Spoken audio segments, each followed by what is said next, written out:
it's Renee Bird. I hope you are doing well. How's everyone doing?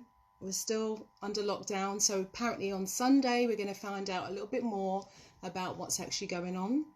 And until then, you just have to keep safe and look after yourself. I'm waiting for the lovely Lesley Reynolds to join me. Hello everybody, Kerry, Style, Nat, everyone's here. It's fantastic. I'm waiting for the Lesley Reynolds to join me for I think it's my fourth series of, wow, it's gone so quickly. My fourth of Who Am I? And I'm really excited. Really, really good time. So just literally waiting for my special guest. She is the Queen of Harley Street. Really exciting. So how is everyone doing? What's happening? How's everyone feeling? It was a beautiful day today. I didn't get a chance to go out, mind you, but I do hope to go and do some walks tomorrow. So it's going to be a very, very good day. So I'm waiting for my guest. I think hopefully soon she will join. Yep. Yeah, so have your questions. She is the Queen, and I repeat, the Queen of Harley Street. And she's here to help us with all of our skin concerns, to tell us about her story. Very exciting, I must add. Oh, it's okay, New York. Wonderful. Hello, I've just seen the lovely lady. Okay. And here we go.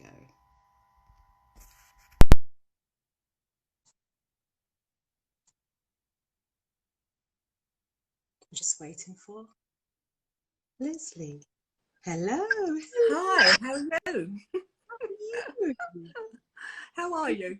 I'm doing very well. Thank you so much for joining me today. How are you doing? Thank you for asking me. I'm okay, yeah. I'm enjoying lockdown. I'm at home and I'm cooking and I'm gardening and I'm having fun.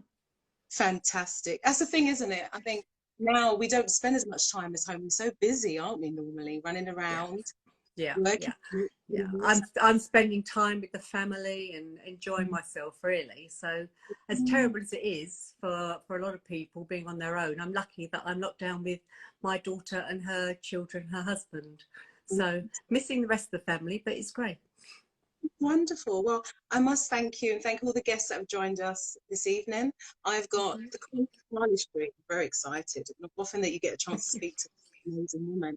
And this is a Club series, and I thought, we're in lockdown, there's a lot of things that we're doing, but this is a great opportunity for the platform to share to the world people along my journey and people that are new. And I'm so glad to have met you, Lesley. And you're welcome. And today is about sharing your journey with the followers and to hear what the skin routine is like. I think I know, but I'm sure I've got it really wrong. And talk to me about where it all started. You know, I've read your bio and it's amazing. You're an amazing woman. So where did it all begin? It started because I was a single mum with 3 children, and I needed to go to work, and I wanted to do something that I loved and I enjoyed. And beauty was always a big thing for me. My mum was a dancer, and so she used to make her own skin preparations, and she was always very into beauty and teaching us how to cleanse our skin and look after ourselves. So it was almost like a natural progression, really. I didn't actually intend to have a clinic in Harley Street and, you know, to write columns about anti-aging and skin. I just wanted to get out there and really get hold of people's faces and look after their skin. And somehow it just escalated, and I think I was lucky. You know, I put myself into everything, and I think the harder you work, the luckier you become, and the more you can do. So, and really, has it happened? That's how it happened. And I know that it started in Essex. Am I right? Your first shop. Right. Yeah, it was in Essex. I had a very, very small salon there with my sister. And we had 2 rooms, and it was hard going at first, you know, we persevered. And then I became involved with an American skincare brand called Jan Marini, and I was a distributor for that for several years. And what I realized was that skincare could be stronger in the right hands. It was a very good product, but you do have to be careful what you put on your skin. So it was about education and educating people. And a lot of people would want to go very fast and expect miracles to happen overnight. Of course, there's no such thing. So it was about educating people into using the right products at the right time, and also getting onto a good skincare routine. Yeah. So in those days, nobody used sunscreen. Sunscreen was something that, you know, factor 8 that you put on if you were baking yourself in Italy or Spain on holiday. Yeah. And getting people to use sunscreen was quite a big thing in those days, and getting people to do more than one step. So it was really cleanse, tone and moisturize. Getting people to use a treatment cream and a sunscreen, a different night cream, a neck cream. It's a big thing, big ask really. I think people now want to use products. They want to use more products. But to start with, it was quite hard to get people into that routine of 4 or 5 products. Yes, I can imagine. And then the transition from Essex to Harley Street, wow, that's a big Nothing wrong with Essex. Essex is great. I have loads of family and friends, so there's nothing wrong. But what's great is that you started in a smaller environment, and then you moved into an environment where you have international exposure, and you know, Harley Street is not around. So, you know, how did that happen? What made, obviously, I know your husband and you have found, what made you Well, when I met my husband, I had one room in Harley Street once a week where I was treating celebrities and newspaper people, journalists really. And very quickly I realised that actually they didn't just want skincare, they wanted extra treatments, they wanted something to tighten the skin, sometimes a bit of Botox or fillers. So he'd just started in the industry, and I said to him, why don't you just come to Harley Street one day a week, see how it goes. Within 6 months he was full-time, because he has got a very aesthetic eye. So he would look at people and be able to balance faces. Not everyone can do that. So very quickly he was full-time. So we went from having one room one day a week to a whole floor of rooms in Harley Street within 6 months. Then we took over 2 floors, then we had 3 floors. And now we've got this massive building in Harley Street, 5 stories high, that we've had for the last 10 years. So, but it's, I mean, it can be hairy at times. You know, it's a lot of people, it's a lot of responsibility for people's skin, for their bodies. We do everything. So we don't just do skincare, we do everything to full body makeover, you know, breasts, facelifts, everything. Wow. And there's been this big boom of late of aesthetics. Oh, well, of course we can't work at the moment. We haven't worked for the last 8 weeks.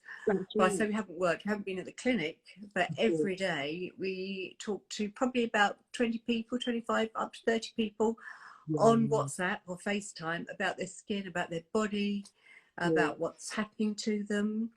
And also there's a lot of well-being there. So we do a lot of very gentle treatments as well, because not everybody wants or needs to have something more drastic. So it's often about people with acne, pigmentation, hyperpigmentation, rosacea, things that really upset people. So your skin, you think people look at you all the time, don't they? So your skin's really important. They do.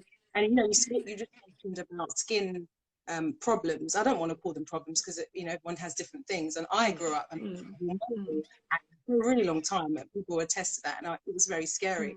And moments I in my face, I used every product you can imagine, which actually aggravated it. I didn't realise it. And it do a massive thing to your self-esteem, because it's the first thing people see. You walk past them and they see a nose on top of your face, and they're like, oh, and they're looking at you, looking at your spots. And I think it's important for people to feel confident. And there's so many different variations of skin things that could concern people. I mean, for acne in particular, and then different. What's good for acne? There's so many different. You've got the medical size, but what will be good for them? Well, I mean, we always call it concerns. All skin things we call concern rather than a problem. But with acne, somebody might come in with just the tiniest pimple here, and you can hardly see it. But to them, it's a big thing. And you know, if you've got a spot, if I get a spot, it's all I see when I look in the mirror. I'm really conscious. I keep touching it. So, and that, or it could be somebody who's absolutely smothered in acne and had the most terrible acne scarring and had it for years and years. And antibiotics alone, you know, often don't work. So we tend to, we've got a scanning machine in the clinic, and we put their face into the scanning machine, and it shows us what sort of bacteria is under the skin, if there's any bacteria, if there's any redness, pigmentation, and from that way, or and sun damage. From there, we can start to put a plan together. So we can start with a plan for somebody who's got 1 or 2 spots, or somebody who's absolutely covered.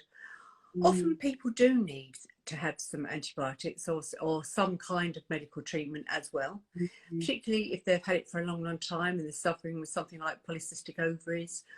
So there are lots of things that are going on. But what we like to do is we like to start with the minimal treatment. So we like to start people with a skincare range, usually for 2 weeks, to see if that will actually help. And quite often it does. Sometimes you have to progress to having medication, skin peels, or other treatments. So it's a fantastic treatment called PDT, which is the light treatment, which takes down inflammation. So, you know, if you get spots, you get red, and then that leads to scarring. So what PDT does, it takes down the bacteria, kills the bacteria, also takes down the inflammation. So everybody's different, and there's no one thing that works for everybody. And I think that's, and you made a very valid point. I think we all go and we see a new thing come out and we rush for it, and it sometimes it worked for me, it didn't work for me. And I think you know, you on the point that it's good to have a consultation with an expert that can actually look at you and see where their concerns are, where they can actually heal, and then I wouldn't say prescribe, but then give them a treatment plan for them. Really interesting. So we start with a free of charge consultation where people come in and see a therapist who can assess their skin, put them under the machine, and then if it's deemed necessary, we book them in to see a doctor. But you know, it's important not to rush out and buy hundreds of pounds worth of creams that aren't going to work for you. So a good assessment's really vital. And then obviously we're on lockdown, and on Sunday we're going to find out our fate, and I believe we're going to be gradually, and I'm hoping, you know, it's been a long journey. I think we're used to being at home, but you know, being at home, we still shouldn't neglect our skin. And obviously you're an expert, and I think a lot of people want to see you, want to be all over. What kind of things can we do to help our skin? What's a really good routine to do for men and for women? Well, I get it because I write for Best and I write for the Express. I've got a blog, and I get a lot of people emailing me, sending in questions. The biggest thing that's come through all the time is my skin seems to have broken out. It feels very dry. It's really changed during lockdown. I don't know why. And that's because I think everybody's so stressed, because people are concerned about their job or finances.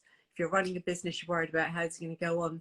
So I think, you know, not seeing your loved ones, a lot of people just on their own. So I think what's really important is sticking to a routine. And, you know, getting up in the morning, having a shower and doing a routine. The routine I always recommend is a good face wash. So wash your face with a flannel, really old fashioned. A lot of people think, no, I use pads. And one of the first questions I ask people is, how do you cleanse your face? And actually a lot of people just splash with water and then get a cotton pad. It's vital that you use a cleanser. Use a cleanser, put it all over your face, massage it really well in, go right the way down onto the chest, and then get a damp flannel, a clean damp flannel. So I say to all my clients, go to somewhere like Wilko's and buy half a dozen really cheap flannels. Doesn't have to be expensive. And then wash your face with a wet flannel. Take the cleanser off and then cleanse 2 or 3 times with the damp flannel, just cleanse it. Use the flannel once, put it in the wash bin. So you get a lot of washing, but it's the first step to a really good skincare routine. Once you've actually washed your face and it's clean, get another clean flannel and just buff it very gently dry. So that's taking off all the debris. So what that does is it takes off all the dead skin cells, and it allows whatever else you put on to penetrate into your skin. So the next thing you would do is, if you have got some kind of blemishes, or you've got blackheads, open pores, you want to use a lotion that contains some sort of glycolic acid. Glycolic is good in a very low strength. You don't want it to be too strong. Otherwise, that will make your skin very dry. Your body will then produce more oil, because your skin's telling your body, your brain, oh, my skin's so dry, I need more oil. So you use a very mild glycolic, and then an oil-free moisturizer. If you're dry, if you're very dry skin, you want a richer moisturizer. And some sunscreen. I mean, weather like this, we definitely need a bit of sunscreen. We tell people to use sunscreen every day if they're out and about, and it protects you, it saves you against aging, premature aging, so it's important. Yes. So that routine, that very simple routine, really good cleanse, a treatment, and then a moisturiser twice a day, really you'll start to see a difference in your skin. But I think, Renee, that a lot of it is because we're massaging. So when you're cleansing, you're massaging it in. And then you're taking the debris up. When you're putting the next product on, you're massaging. Always go upwards, go up here, and then upwards in upward movements. So by doing that, I think you are really helping your skin, because you're bringing the blood supply up to the surface. And what that does is that helps to take the toxins away. Your skin looks fresher. You get a bloom, and it looks brighter. Yeah. And then I'm getting a bit passionate here about skin. I love skin. All in, and I'm sure all the people listening are taking it all in. Exfoliation. Now, this is another thing. Do you exfoliate, and when to exfoliate? Can you exfoliate every day if you use certain products, or should you do it once a week? I wouldn't recommend exfoliation every day, because you've got so much skin, you're going to take too much skin off. Yeah. And I have been writing actually in my columns about using things that you can use at home at the moment. You don't need to go and buy masses of expensive products. You can make really nice little scrubs at home, and you can use them once or twice a week. Really is enough. If you have got really bad acne and you exfoliate too much, you're going to make your skin really sore. And when you're using a glycolic product, or a product with AHAs, alpha hydroxy acids in, you're exfoliating anyway, because what that's doing is it is taking off all the dead skin cells anyway. So no exfoliation every day. I see. And then there's something about masks. So we've got the masks that remove the impurities, and we've got the masks that So when do you do that according to your plan, or is it something you should do anyway? Well, I like a mask, and I use a mask most days. I will use a mask for hydration, because my age, my skin's very dry in this area. But I think of my face, and I think of everybody's face, as a patchwork quilt. So what you need here, you don't necessarily need here. So the T-zone is usually different to the cheek area and the neck and the forehead. So I like a mask, and my routine when I'm going to the clinic, when I'm at home, well, I'm at home now, but when I'm in London at home and I go to the clinic, I get up in the morning, I wash my face, and I put a mask on. I make the coffee and the breakfast, and I wash it off when I go in the shower. But I use a lot of hydrating masks. I will only exfoliate once or twice a week. Right. And then this brings me on to the regimes for people of different ages. So I believe that as you get to ages, you different regimes. In your 20s, you have one version, 30s, and then 40s. Absolutely. When you're young, it's good to get into the habit of doing the different steps. What would you recommend in your 20s, 30s, 40s, 50s, and beyond? What kind of things? I think I think it's really important for mums to teach their daughters and their sons, actually. We see a lot of boys as well, a lot of men. So I think it's important for mum to teach their children to start cleansing their face properly. Some kids get really, really oily at 9 or 10 years old. So if that's what's happening, then it's a good idea to get them into a routine. Definitely by the time they're getting into their teens, when they're interested. So for a teenager, good skincare routine is cleanse, the way I said, with the flannel, and then just a moisturiser, unless they've got a problem. If they've got some concerns about blemishes and spots, then they will need something that will actually clear that sebum away, stop the pores being blocked, and help to stop that acne. So that can be something with a glycolic product in. Okay. And in your 30s, is it the same?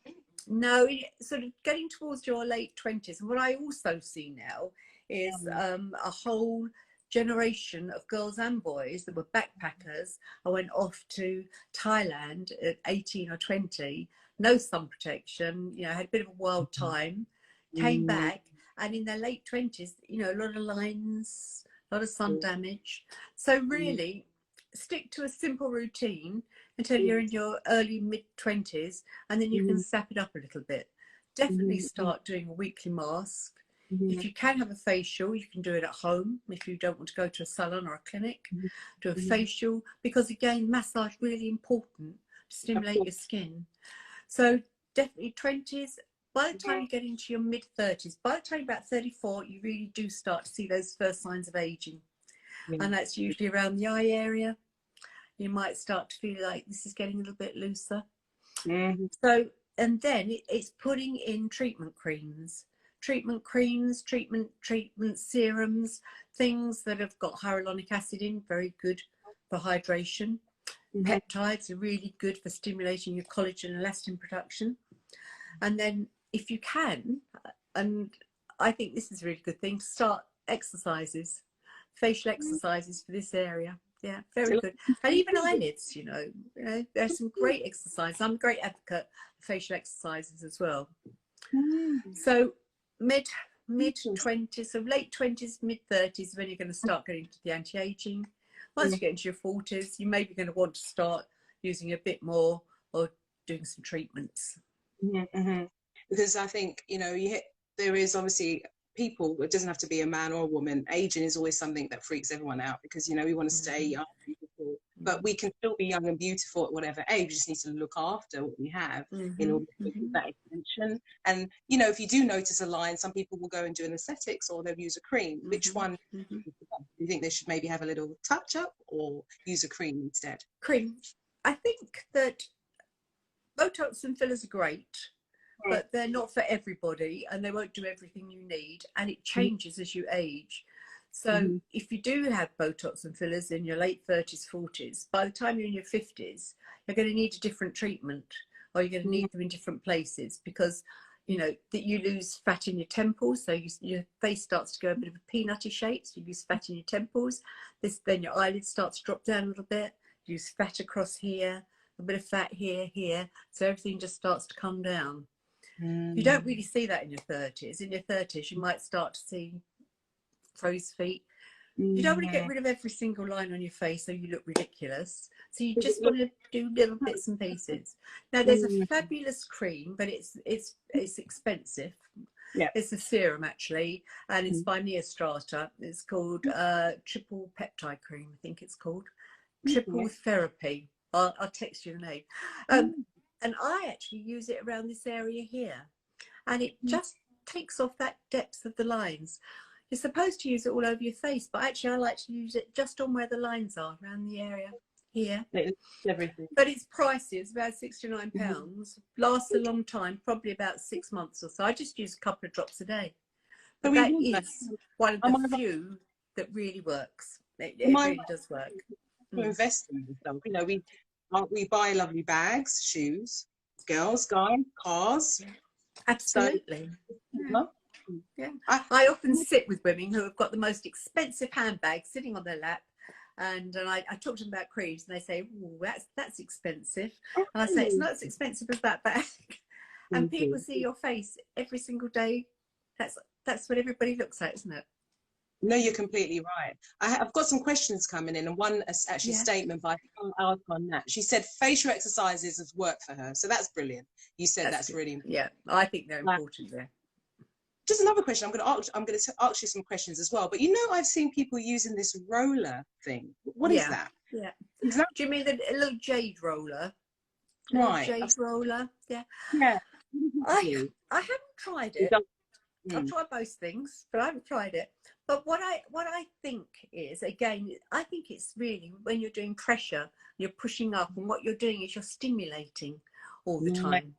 Right. So I think, you know, when I put my creams on, put a bit of cream on my face, I actually do this. I put my hands on my face and I pull my face out like this. And what it does is it plumps everything up. But you've got to do it on fresh skin with just the cream. And I think the same with these little rollers and things. I think what they do is they actually stimulate. They're stimulating all your cells. And as soon as you start to stimulate it, you do see a difference. It doesn't last if you don't keep using it, but you need to carry on. I wouldn't discount it, but it's not something that I say to people, you know, go and buy. One of our listeners said it promotes elasticity of the skin and improves blood circulation. That makes sense. Yeah, that makes sense. But that's because what it's doing is it's stimulating elastin and collagen. Oh, I see. Production. And then I was thinking about steam in faces. Now, I used to do that a lot as a kid because I thought that would get rid of my. And it didn't. Is steaming good for your skin, or when should you steam? Or does it open up pores, or what's the cycle of steam? Well, you've got to be careful with steaming. You've got to be careful with steaming, because if you've got sensitive skin, it can irritate you. If your skin's on the dry side, it's not a good thing to do. If you've got rosacea, it's a definite no-no. Yeah. So people, I don't mind steaming, and sometimes I'll get a bowl myself of hot water at home and steam my own face, or I like a sauna. Yes, it opens your pores and it helps to free them of the debris that's stuck in there.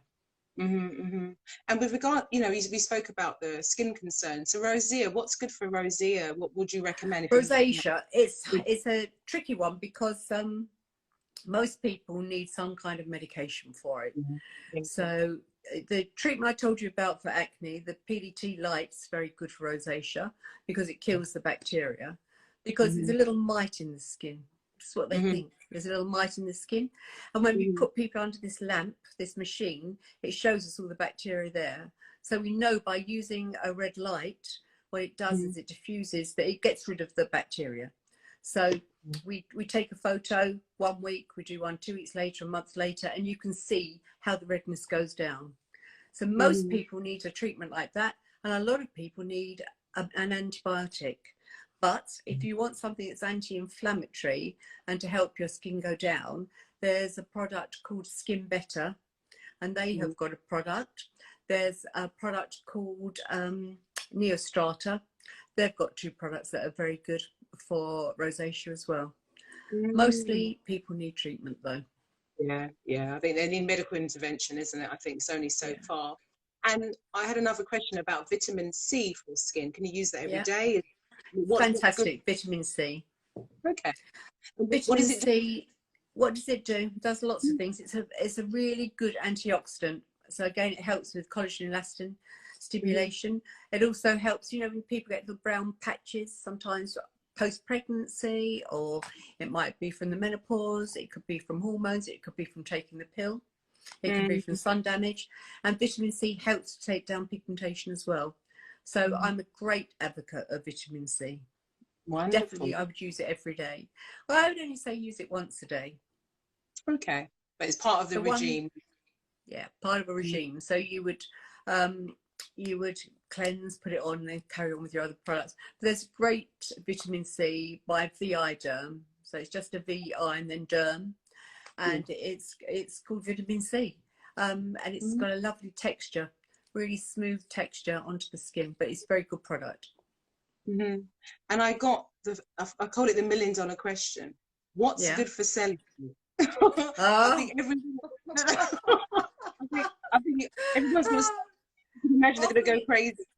Well, often it's genetics, so it is a problem. But radio frequency is a treatment. It's it's a treatment that you have to do. You have to usually have 6 to 10 treatments. You have it once a week, and what it does is it just breaks down the cells. It heats the skin, because it's like a little honeycomb, little pieces of fat inside. So it heats the skin, and the cells release their little bit of fat, and it goes smoother. It doesn't last. Massaging, again, is really good. If you're going to do something at home, then use a scrub. Make yourself a scrub with some olive oil and some sugar or some salt. Put in a bit of essential oil, make it smell nice, and rub it into your thighs. If it's on your thighs, people get it on their arms as they get older, their tummy. I mean, it's horrible. It's horrible, and it's everybody's biggest nightmare. But it's quite often it's genetics as well.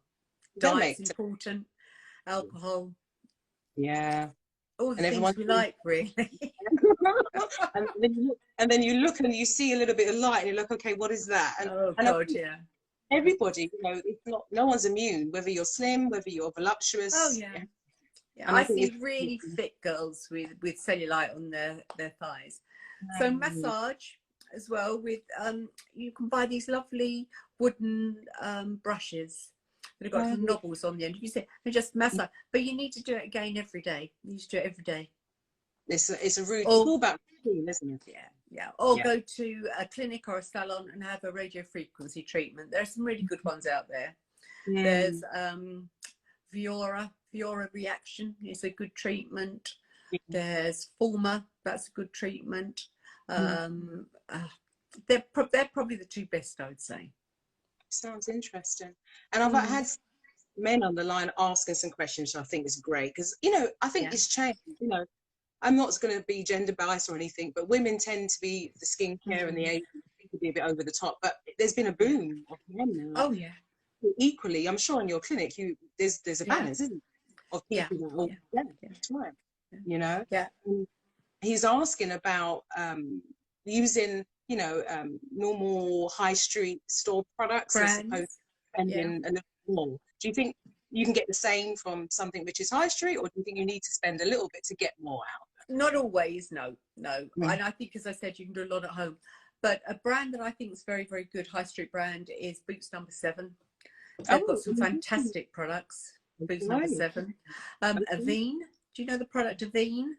Yes, That's a very good brand for people with sensitive skin. La okay. Roche-Posay. There are some really, really good high street brands out there. It depends what you're looking for, and you've got to understand. So you need advice. So go to the counter. I'd say to him, go to the counter and tell the person that you're wanting, what you're wanting to achieve, so that they can help you. And then with regards to, I understand you have products. Am I right? You have some products? We have our own line of products, yeah. Right. And they range from £20. I developed this range of products because I wanted everybody to be able to afford to buy them. So they're not ridiculously expensive. You know, same kind of price as a lot of the Boots products, same price, I guess, as Clarins, around about £20–30, that sort of price. So I've got an acne range, an anti-aging range, and then a range for normal people, people that don't have any concerns, and for a lot of guys. Yeah. So yeah, but they've all got a little bit of AHA, glycolic in them. We've got a very sensitive wash. So I like most people to use a sensitive wash. Even if you've got very oily skin, or you're covered in acne, you think, oh, I really need something that's harsh. Quite often that will make it worse. So you should use a fairly gentle cleanser. Maybe use it twice rather than just going crazy for something really exfoliating and harsh.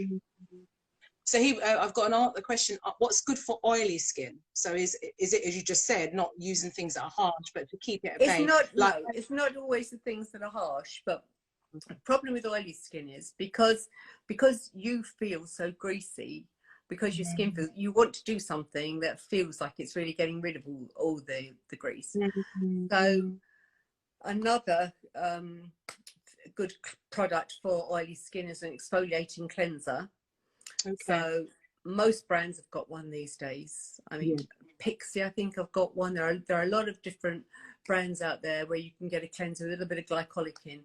But what's most important, really, if you've got oily skin, is what you put on after.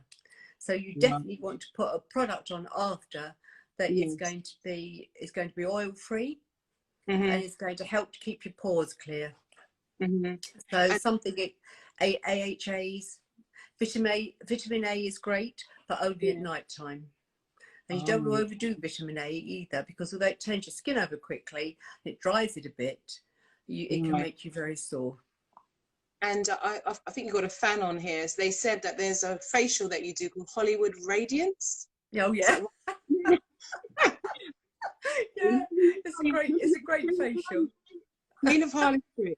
And what's involved in? Obviously, we want them to come and join you, but what does that do? Apparently, was it for the red carpet look, or you're having a wedding? You want to look amazing?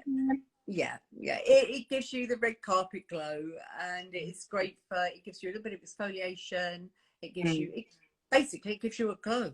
So if you're going to a wedding, if you're going to a big party or somewhere where you want to look your best and feel your best, it's a great facial to have. So a little bit of massage, cleansing, massage, exfoliation, and then a lot of hydration. That's amazing. And then for the gentlemen on the line, we can't forget them. Some men have the bumps, they have things flaring, they have some kind of skin as well. What would you recommend for a skin routine for men at home, and also to come and visit you? What mask? They might feel a bit awkward walking around with a mask, but hey, they've got to look after their skin just like that. So I mean, for razor bumps, and sometimes it goes around the back of the head as well. So there's a lot of blockages here into the beard and down here. So if it's something that somebody's got all the time, I sound like I'm banging on about glycolic acid and AHAs, but it's a fantastic ingredient for guys to use, because most guys have got quite big pores, they're a bit oily. If they're very sensitive, and a lot of guys are, then they don't want to use too much of the glycolic. They only use it maybe every other day. Vitamin C, if you're very sensitive, red, definitely vitamin C all the time. Interesting. And then, you know, like ingrowing hairs? Ingrowing hairs, glycolic acid. See, guys, there's something. And it's great for girls that wax or shave, underarms, bikini line. They're a lovely body products with glycolic in, because what it does is it dissolves the glue-like substance that holds dead skin cells there. So you get, when you've got these raised bumps, it's because the pores are blocked. So what the glycolic does is it dissolves that gently so that the hair can come through. And same for girls, when we get, you know, when we want to get rid of our hair and we get an ingrown hair. It's horrible, isn't it? No, so glycolic AHA is fantastic. And then I've got another question about apricot scrub. Is that good or bad? Apricot scrub. Well, it depends what you're doing with it, really, because apricot kernels are getting a lot of bad press at the moment, aren't they? So the thing with any scrub is got to have really tiny particles, and they've got to be round. They've got to be really finely milled. So be careful and have a look and see how refined the products are. I've got nothing against an apricot scrub. I use it on my body sometimes, but I wouldn't particularly put it on my face, maybe. Might be a bit harsh, maybe. It sounds like it could be. Depends what brands it is. You've got to look at your brands carefully. And you also an author, so you've written books and books. Oh, I've got a fly here. Oh, no, it was ID. And where is the book? And, you know, talk me about the book. How did that come about?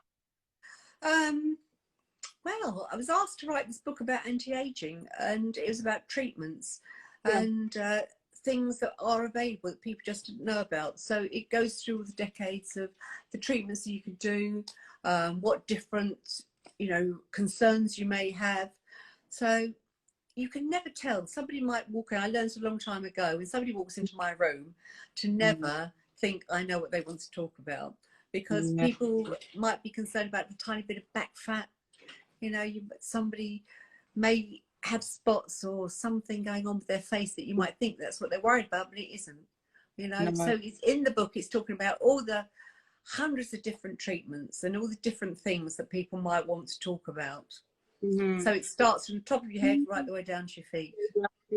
And what are the common ones that you find in your clinic people come and want to have, or they want to have a consultation about? What do you think? It depends with ages. So from sort of usually 18 to 25, it's usually their skin.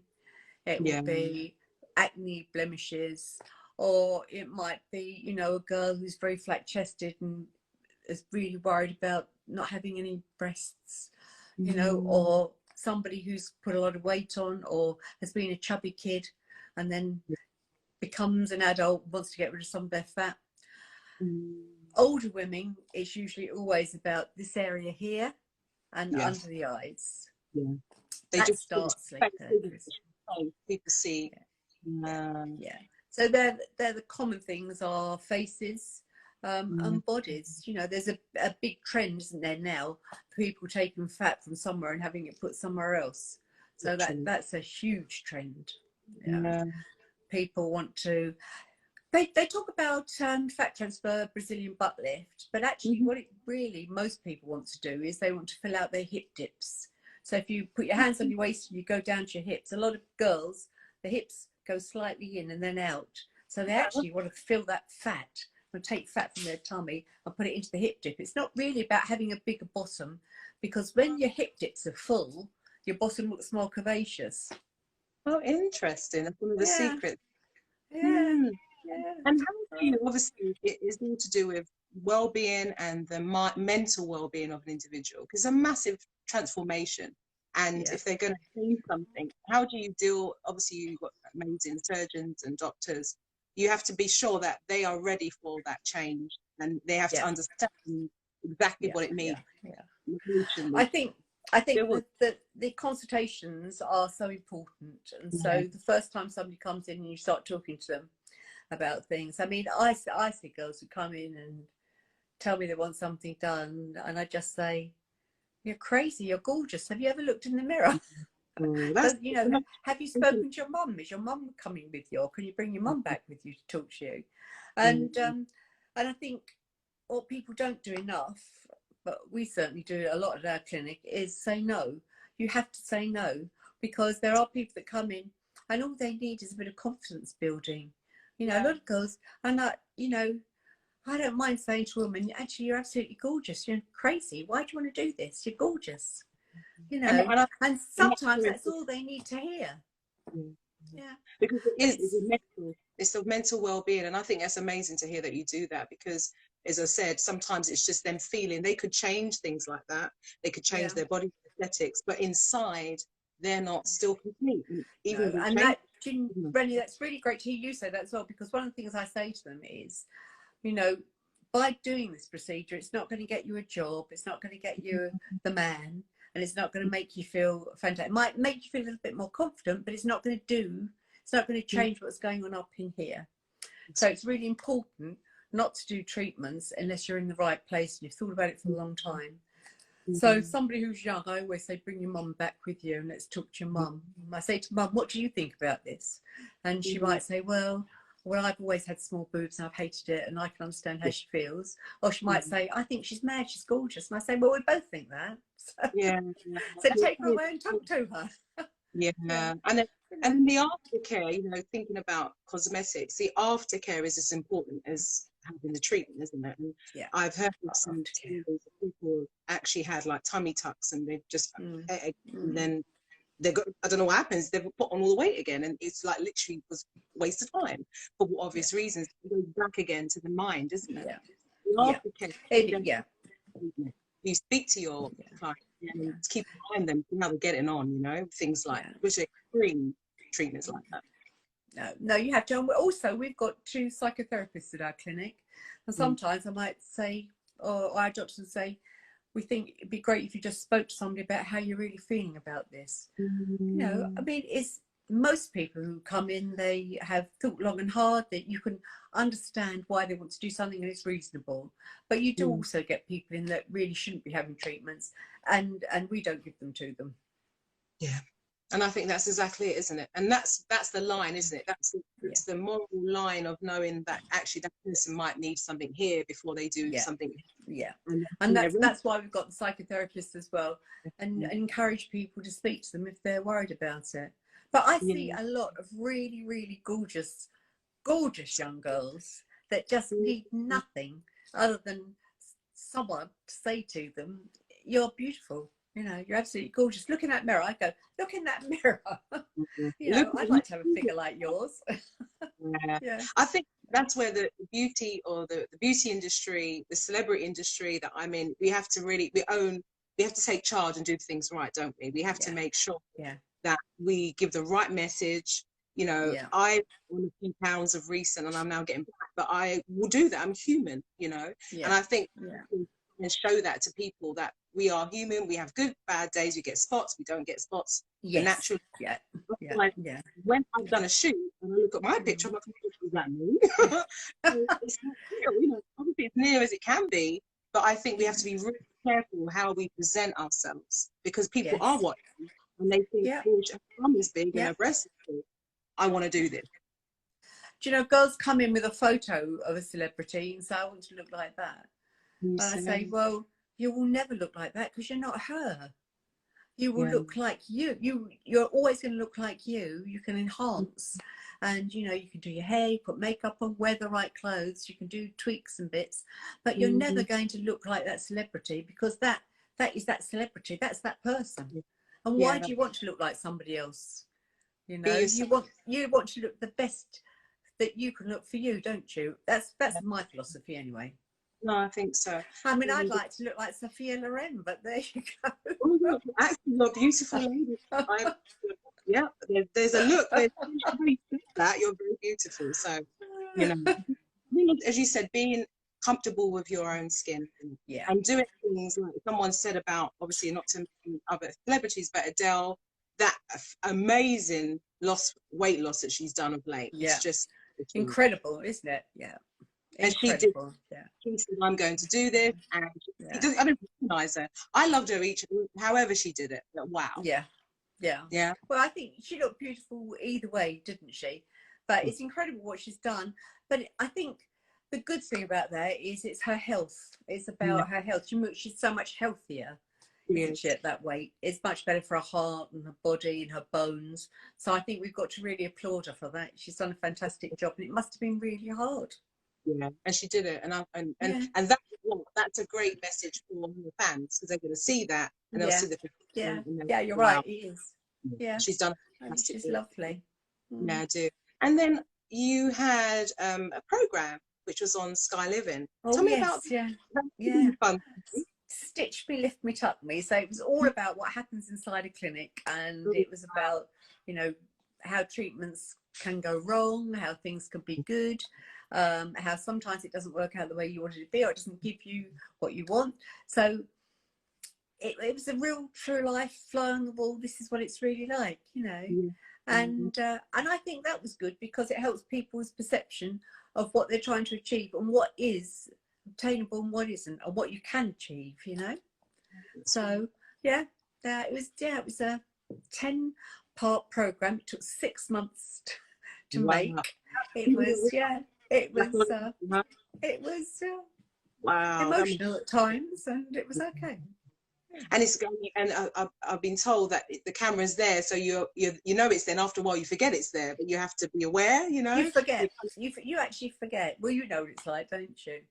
You just have to remember to take your mic off when you go to the loo. Yeah. No, they can't hear. Very much so. And I know, obviously, you're known, as I said, the queen of Harley Street skin, who does everybody. And I've seen a lot of celebrities that you've done, and I hope I'll definitely want to pop into your salon one day soon.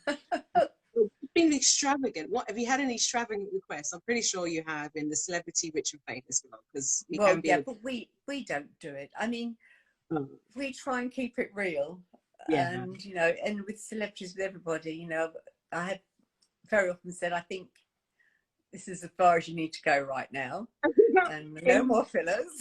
No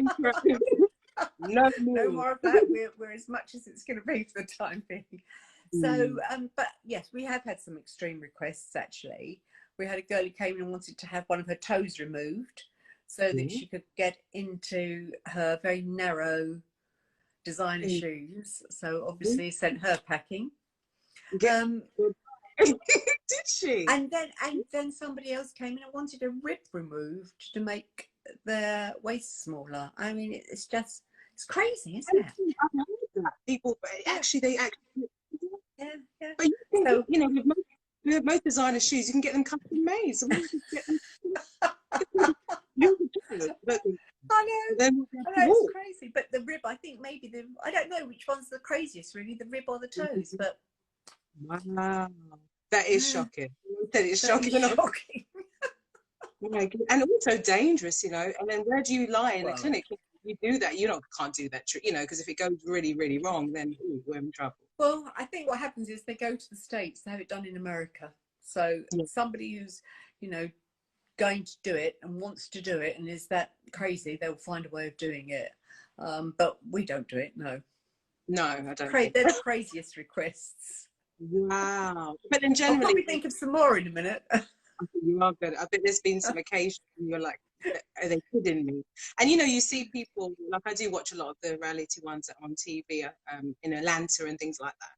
And, you know, they go up about 5 or how many sizes. You're like, how can you walk? I understand people sometimes have to decrease. I mean, there's people who had to have their breast reduction. Very comfortable, can't walk, things like that. So that's it's equally as important. The truth. It is, but I think, you know, we're very well known for not being an extreme clinic, so people are far more likely to come into us and say, I want more Botox, I want more filler, than to say I've got too much. So we always start slower, and even with breasts, our surgeon he's fantastic in as much as he will say to people, again, he will say no, and he will say, no, those breasts are just too big for you. So we've got a whole box full of boobs that we show people and have a look at. And yeah, that one. but a lot of girls come in and they want to have their breasts reduced because it gives them backache. They, you know, the marks in the shoulders, they're too heavy. So there's always both sides to a story, aren't there? But no, we don't do any of that ridiculous stuff. We keep it real as it can be. And for men, what type of things are men? I know the women, it's the bumps, it's the thighs, but what do men do? What do they tend to come in for? The guys come in usually for a lot of guys have male breasts, so they've got quite big breasts, and we take the fat away, and that's a really good treatment to do, because it really does affect men. They won't, you know, I've had men that have spent their whole life never going on the beach with their kids without a t-shirt on because they're embarrassed. So that's a big treatment. And then the other treatment is tummies, beer bellies, their beer bellies. Their necks, they get very jowly, very heavily jowls, and you know, they get big ears and they go bald. So they're the things, isn't it? Right. Yeah. Has anyone got any more questions for Lesley while we're online? I'm going to speak to her in a second about her charity, so please fire them away. So I understand you're a founder of a charity, and you want to tell me about that? I heard. Yeah. So probably about 8 years ago, I had a really lovely young boy. He was double amputee who came into my room in a wheelchair with his girlfriend, and it was just after Valentine's Day, and she paid for him to have a consultation with me to talk about his scarring. So he had been blown up in Afghanistan. He had scars here, all over his face, bits of his nose missing, you know, a lot of scarring, and double amputee. And he wanted to have treatment for the scarring. So we spoke about it, and I said I'd send him through a quote. We usually just tell people how much it is, but I really felt for this boy, and I thought I really need to try and help him, but I didn't want to say to him, you know, well, I'll do it for you for free because I feel sorry for you, because that wouldn't be the right thing either. I wanted to help him, not to make him think it like that. So I spoke to his girlfriend because she'd booked the consultation. I could talk to her about it, and I said we do a lot of research and development, which we do for scarring. We do a lot of work with stem cells, fat transfers for scars, and Dr. Khan does that. And I knew that we could help him with this, but it's very expensive treatment. But we also need to do research and development too.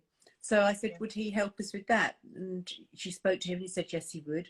So he had a lot of treatment, and it transformed him in lots of ways, mostly his confidence, because he's every time you see, when you're traumatized and you look at a scar and you remember how it happened, it's constantly bringing something back to you.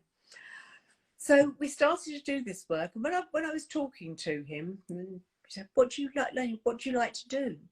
Yeah. And one of the things I found out through the soldiers that I've met is that they are all action men, really. They become soldiers because they like skydiving, they like fast driving, they're quite, you know, macho men.